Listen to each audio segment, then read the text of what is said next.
Hello, Chesters. Last time, we showed you some of the basic chess principles. This time, we're going to teach you some of the basic tactics you can find in order to win the game.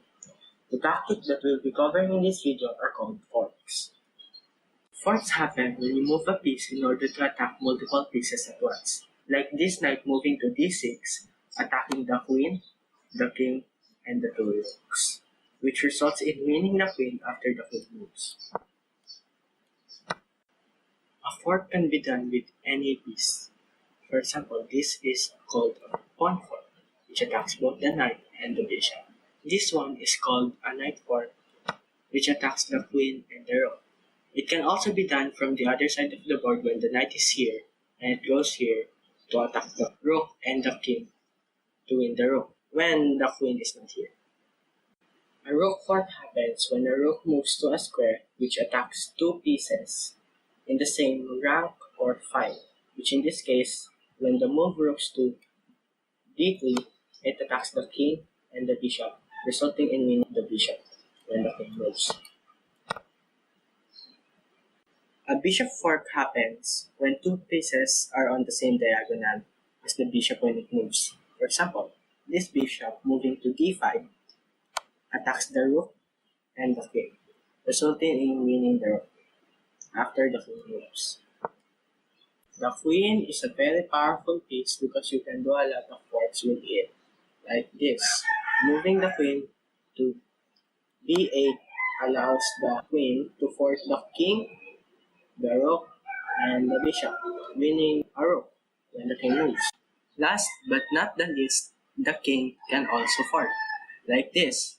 The king moving to g7 allows the king to fork the knight and the rook, winning the knight in the process. We now know forks can allow us to win material and even win the game. But how do you find these tactics in a very complicated position? A way to find these tactics is to scan for possible attacks on the opponent's pieces, allowing you to see that you can also attack another piece. In this example, we're going to show you how to create possible forking chances to win material. As you can see, this knight protects the bishop and also the way to the king from this side of the board. So what white tried to do is to move the pawn to d5, destabilizing the knight. Black responds to this by moving the knight to e5. Now this is a terrible blunder because it allows queen to a4, attacking the king and the bishop, resulting in winning the bishop. What black should have done is after d5, he should have taken the knight first and then moved the knight in order to stop the fork with queen to a4.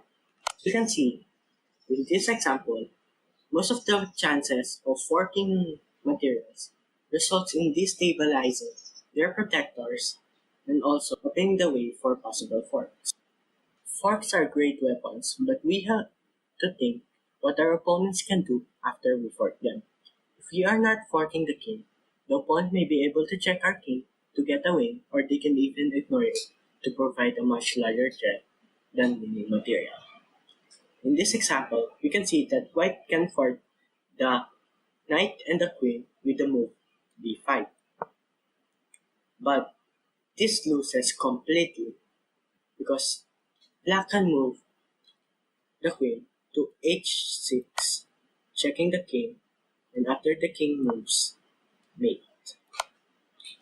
Though there may be various circumstances where we cannot fork easily, forks are still very dangerous and can decide the game in an instant.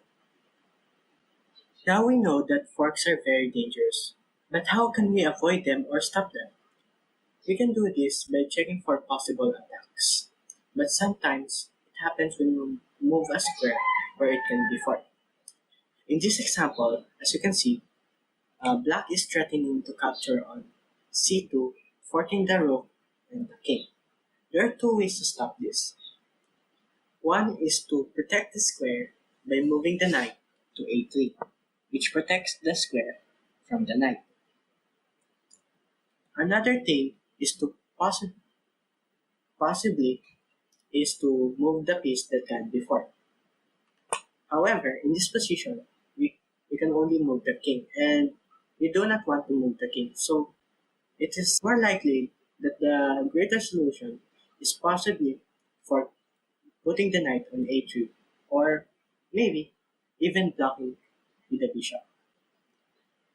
In conclusion, forks are a very great tactic that threatens a lot of things, like winning material or even possibly winning the game as a whole.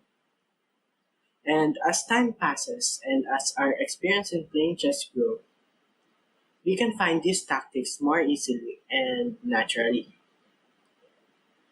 So the only thing we can do is to practice puzzles or play games in order to possibly find forks and be more natural in finding them. See ya!